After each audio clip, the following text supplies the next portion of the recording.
Helsinki has a new bridge. The Kruunuvuorensilta, meaning Crown Mountains Bridge, is impossible to miss. The bridge is 1.2 kilometers long. Its pylon rises 135 meters into the sky, and the deck floats 20 meters above the water. The bridge was built for a new tram line, but fortunately, cyclists and pedestrians were included in this €326 million project as well. Because of the elegant curves in the design, there are beautiful views in all directions.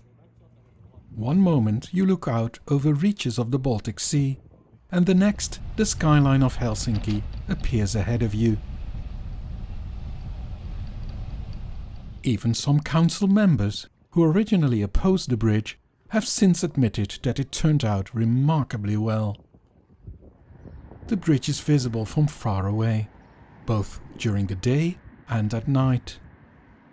Thanks to this new connection, the cycling distance from Laajasalo to the city centre has been cut in half, from 11 kilometers to just 5.5.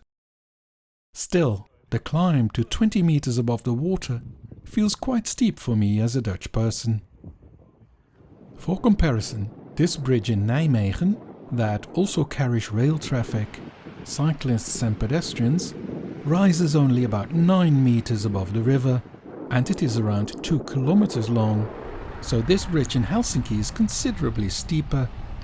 But hills are far more common here than in the Netherlands.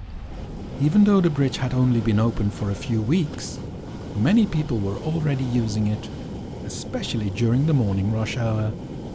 Plenty of others came simply to look and to photograph and film it. At the highest point there is a viewing area for pedestrians, with extra space and benches, so people can stop and enjoy the view without getting in each other's way. Unfortunately, not everything turned out perfectly. The expansion joints at both ends of the bridge are genuinely problematic. The height difference is too large, especially considering the high speeds cyclists can reach on the descent. Someone had already been injured there. Warning signs and tactile strips were later added. Some people at the city had already raised concerns before the opening. However, decision makers believed the joints would not be problematic.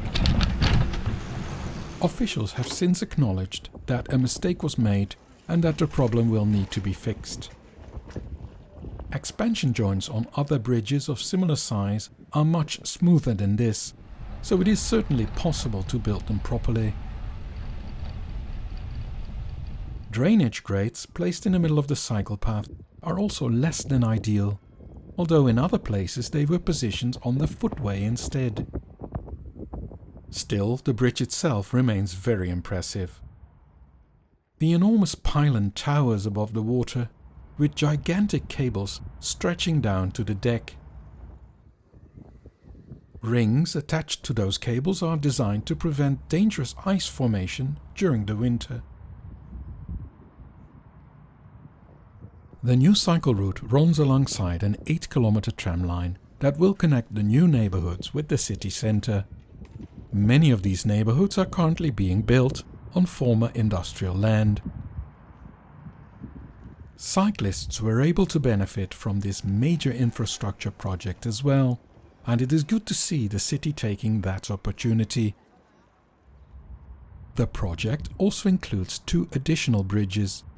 One is relatively flat, while the other also has a fairly steep climb.